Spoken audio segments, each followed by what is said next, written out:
Don't pay a quarter, don't pay a dime, don't pay a penny, don't waste your time. If half a penny is all he asks, don't give him any. Lay off his tracks, my half a penny is what he'll say. Still a steep price, just walk away. Good afternoon, Heat Nation, folks, cats, and everything within and beyond. My name is Roy, the host of these Penny Quickies, because I didn't want to do the game against the Bulls, so the post game against the Bulls. I'm going to kind of do the post game and the pre-game. Those should be pretty simple to go through because last game against Atlanta was not even a game, right? I'll talk about it too. Follow us on my happenings on Facebook, my happenings one. On Instagram, I'm posting there as well. I'm always posting the same updates that you would have. And of course, the last thing that I did before coming in here is checking if there are any news in regards to Giannis. It's about 48 hours, the deadline right now. And for all we know, he could be traded in the summer. And that's also going to be a part of what we are going to talk about. And again, join us. I wish to have more people here to discuss. I know there are some of you out there who are very knowledgeable, who played basketball, who coach it in school, high school, whatever it is. If you want to come here, if you want to talk, I know how to ask the questions. I know how to listen. I know how to give you the space that you need to talk about those things because I love talking about the Miami Heat. And the reason that I record those videos is also because I work from home and I'm alone and I'm not normally just bannering and chatting about Miami Heat. All right. So first of all, like I said, the game against the Bulls was not a game. That was a 2K simulation. I mean, the difference in points is literally close to the points that I normally make if I play against the PC, right? So it's like it's not even there's nothing to say here. And I love the way that the plus and minuses reflect how we just didn't even acknowledge how bad the Bulls were. Again, they were shorthanded. We were shorthanded. They didn't have, especially Giddey, right? Who makes a difference there. But as Andy Nichols noted, us making the amount of threes that we've done in the past couple of games, right? This time we did 14. Last game it was 13. I think the previous game was 12. Without normal Powell, right? Getting 14 out of 38. And this time shooting 107 shots and making 54 of them was just amazing, right? Simone Fontecchio, without any further ado, had a plus 24 with 2 points. Andrew Wiggins had a plus 31 with 14 points. That's number one in double digits. Number two in double digits, Bam, with a plus 26 and 20 points. Pelle Larsson, our treasured rookie, again scoring 20 points with a plus 33. Davion Mitchell with a plus 34 scored 13 points. With a plus 9, Jaime Jaquez Jr. with 14 points. That's another one in double digits. Drew Smith with a plus 18, 10 points. Kaz, my God, plus 6 with 4 points. But he shows a lot of talent. And of course, our blue chip, I'm going to start using that just because of everybody is. Plus 25, Khalil Ware with 17 points. Myron Gardner, plus 13 with 5 points. Ishad Johnson with the plus 4 and 9 points. Jameer Young with his he wasn't him, with a 0 and 2 points. But yeah, Golden had his first NBA points, minus 8 in 7 minutes, 4 points. Anyway, that is completely irrelevant. Again, right? We shot 107 times and got 54, but 38 out of those were from beyond the arc. And we got 14, and that's not bad at all without normal Powell. Nothing else to add. I mean, what can we say? We look at the shot charts. We see that the biggest lead was 54. There were no lead changes or ties. Of course, the longest run still was 14. The game ended at a astronomical 134-91. We had 54 rebounds. They had 47. We had 44 assists. They only had 18. We had 8 steals. They had 5. They had 5 blocks. I think Larson had one, an amazing one. They had 6. We only had 8 turnovers. They had 18. We shot 50.5% from the field. They shot 32. We shot 36.8, almost 37% from beyond the arc. They shot 14.5. And free throws, not so good. 70.5 for us percent, 85% to them. Points in the paint, 72 to 44. Second chance points, I think, is the closest. No, fast break points is the closest, believe it or not. Second chance points, 22 to 14, and fast break points 13 to 10 to Chicago. So yeah, very interesting. They had 3 more fast break points than us. Probably when it didn't matter. I watched the game, but it does get boring. It gets boring. It does. This was not even the game. We win the series against the Bulls 3-1, and we're finally nothing. We're finally nothing. There's no comfort yet. We're going. It's pretty much this way. We're seventh. We're eighth. Right, 27, 24 right now. We are second. We went up one position, one place. Right, second in points per game with about 120. We are second. We went up a lot of positions in rebounding. With 46.5, we are seventh. Stayed there in assists per game, 28.8, and of course this put us 2 places above an opponent's points per game because we held them under 100 by and scoring 134. So we're in 22nd at that. And tonight we face the Atlanta Hawks at home. This is the last home game. I think then we go and play the Celtics.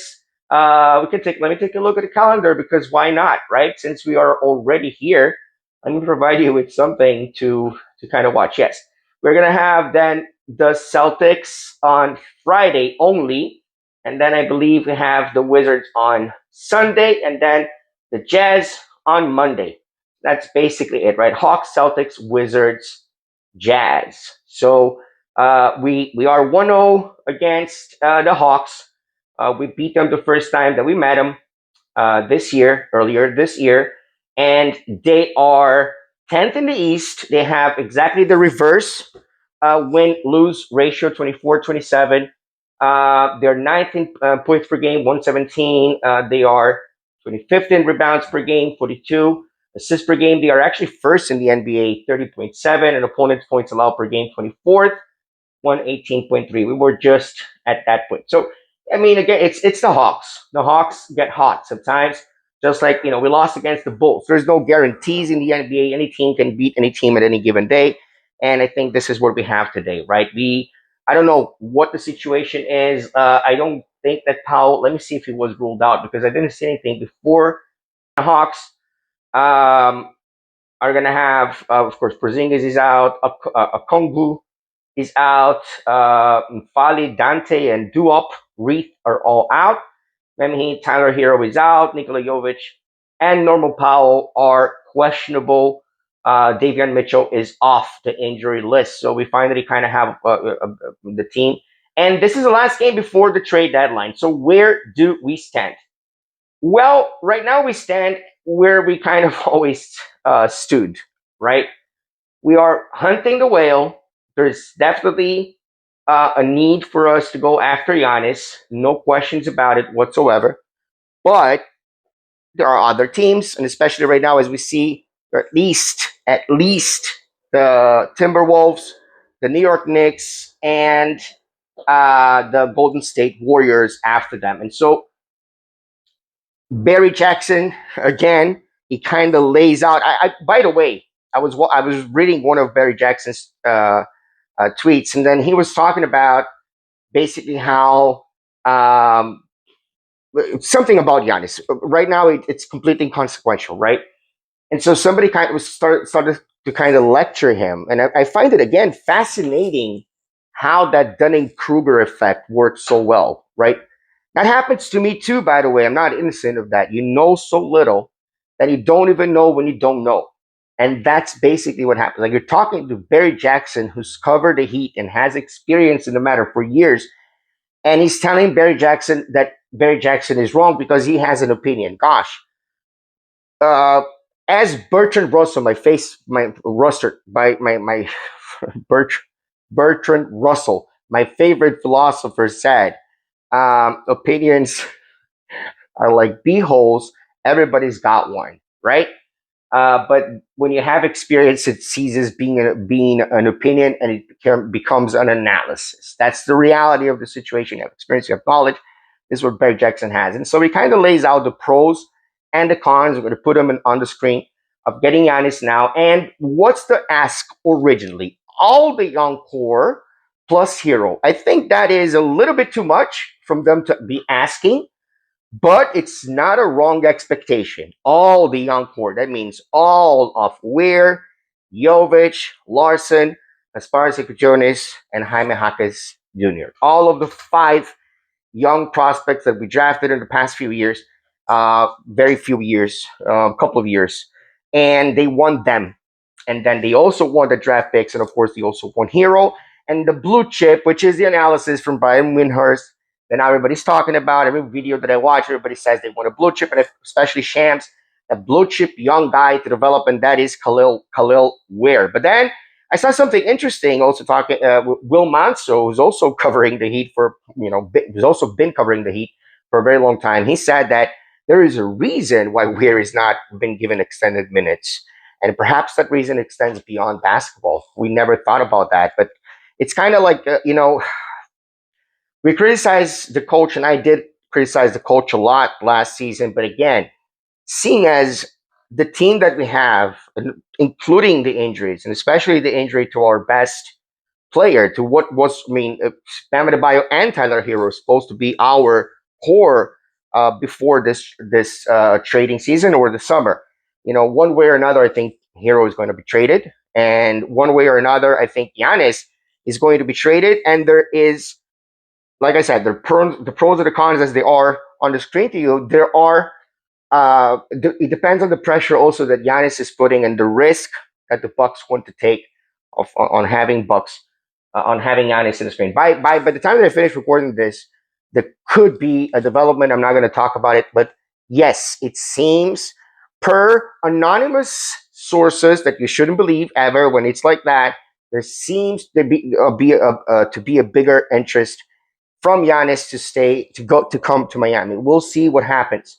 But the reason I don't talk about it so much is because right now it is the season of a lot of rumors, a lot of people from the Bucks making claims and kind of only spilling rumors, and then also from Miami and also from other teams that are in the mix. Everybody wants to be the favorite to land Giannis, and we do have a lot of Heat players that don't want to give up on Ware, that don't want to give up on Jaquez, and like I said, don't want to give up on Larson, right?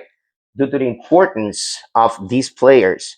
But honestly, it just doesn't make sense to me as a fan to land a top five player in the world. It definitely is top five basketball player in the world. He definitely is a top five NBA player in the world. Even if he's in fifth place, he's still top five. Injury prone. He does have some injury issues, but Tyler Hero just missing the season. In a way, it's better to have Bam to have Giannis as a prospect coming back than to have Tyler Hero for many reasons. So you can just look at the stats and the difference. It's crazy. So yes, you kind of rebuild a team around Giannis. You don't have much draft capital, but that's exactly what the Heat does. The Heat drafts and then develops players to be what they are above their draft position. So, it's a lot of mistrust of the Heat. To me, the mistrust is them not actually making Pelle Larsson available if that is a deal breaker. So I hope that's not a deal breaker, because I don't want to see the Heat saying, "Nah, we didn't want to give him Pelle Larsson. That's why we missed on the Giannis trade." That would be absurd. In any case, stay safe, stay dry, and stay warm.